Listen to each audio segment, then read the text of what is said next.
Cecília,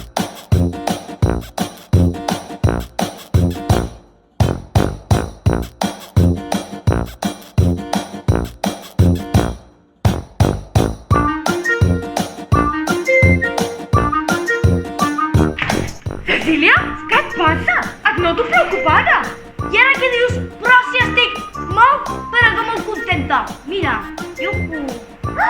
Caram, i aquesta eufòria que es veu? aquí ja han arribat els resultats de la segona diagnosi i els nois i les noies ho han fet molt, però que molt bé.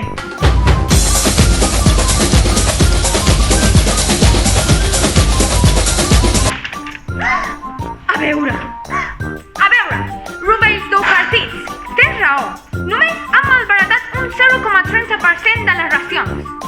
Això està molt bé, però si traduïm a petjades de carboni, els comptadors ens donen 0. I a més, únicament hem gastat 2 bombetes en una mateixa hora. Revolucionaris i revolucionàries, ens encanta que escureu els plats i que no deixeu res de res. Només així aconseguirem els nostres objectius. Europa 2025. Anem per al bon camí, no ens hem de rendir. I què us sembla si, mentre esperem el següent repte, ens envieu un vídeo de cuina vostra on proposeu propostes on utilitzeu el porro? O què feu per reaprofitar-lo? Adéu!